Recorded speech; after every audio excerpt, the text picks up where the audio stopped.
পাড়ায় করুন, নিজের বাড়ির মধ্যে করুন, তৃণমূল পার্টি অফিসে মদের ভাটি বসান, আমাদের কোনো যায় আসে না। কিন্তু বিজেপির কর্মী সমর্থকদের গায়ে যদি হাত পড়ে, সুকান্ত মজুমদার ছেড়ে কথা বলবে না, এই কথাটা বলবে না। আপনারা লড়াই করুন, ভয়ের কোনো কারণ নেই। কিছুদিন আগে আমি শ্রীরামপুর জেলাতে গেছিলাম, যেখানে মহেশের রথ হয়, অনেকেই হয়তো শুনেছেন। আমার 4-5 জন কর্মীকে অ্যারেস্ট করেছিল পুলিশ। পুলিশের গাড়ি থেকে বের করে নিয়ে এসছি, কেস দিয়েছে নন বেলেবল সেকশন। আমাকে তো অ্যারেস্ট করার সাহস দেখাতে পারেনি, আমি বেলও নিইনি, জামিন নিইনি। দেখি কত বড় বুকের পাঠা, অ্যারেস্ট করে দেখা তোর বাপের কত দম আছে, আমি দেখতে চাই তৃণমূল কংগ্রেসের। আমার 2-4টে কর্মীকে অ্যারেস্ট করেছিল। তার মধ্যে শুনলে অবাক হয়ে যাবে, যারা শেখ শাহজাহানকে খুঁজে পায় না, তারা ইন্ডিয়ান আর্মির একজন মেজরকে অ্যারেস্ট করেছিল। এই যে এখনই আমার কাছে খবর এলো, তার জামিন হয়ে গেছে, তাকে আমরা জেল থেকে বের করব, কালকে এই জেল থেকে বের করে তাকে তার বাড়িতে পৌঁছে দেব।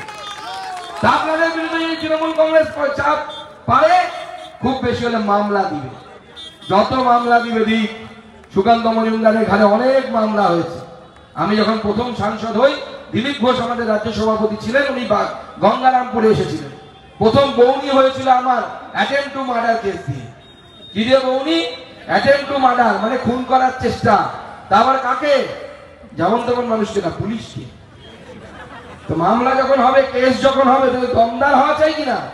খুন যখন করতেই কেস দিবে, তাহলে পুলিশ খুন করে কেস। তা আপনাদেরও ভয় পাওয়ার কোনো কারণ নেই। আপনার জামিন করানোর জন্য যদি আমাকে হাইকোর্ট, সুপ্রিম কোর্ট, যেখানে যেতে হবে, সুকান্ত মজুমদার দৌড়বে, আপনার জামিন করে নিয়ে আসবে। চোর ঘুরে বেড়াচ্ছে রাত্রিবেলায় খালি গায়ে। আমরা ঠান্ডার মধ্যে খালি গায়ে ঘুরে বেড়াচ্ছি, তোরা কারা রে ভাই? বলে চোর আমরা। তো বলছি কোথায় যাচ্ছি? চুরি করতে। বলে ওপেনলি? বলে হ্যাঁ, তৃণমূলের রাজত্ব, চুরি করবো না কি করবো?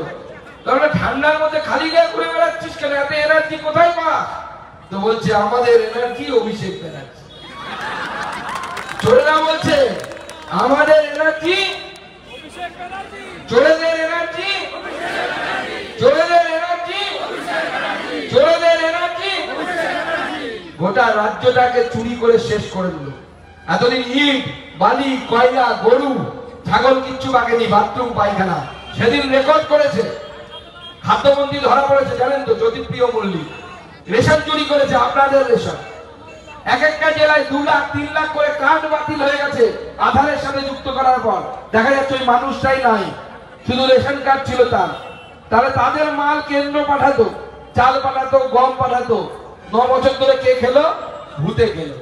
সেদিন রেকর্ড করেছে সেই মন্ত্রী, সেদিন রেকর্ড করেছে কি এরা সব চুরি করেছিল, নতুন চুরি করেছে বলে বউ চুরি।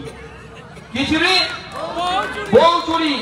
আমরা বলছি না, তৃণমূলের প্রাক্তন সাংসদ বলছে, বলে আমার বউকে নিয়ে ঘুরতে চলে গেছিল দার্জিলিং, আমাকে না নিয়ে। এই হচ্ছে নেতা এদের। নিজে বলছে তৃণমূল কংগ্রেসের প্রাক্তন কাউন্সিলর যে আমার বউকে নিয়ে জ্যোতিপ্রিয় মল্লিক দার্জিলিং ঘুরতে চলে গেছিল, আমাকে না বলে।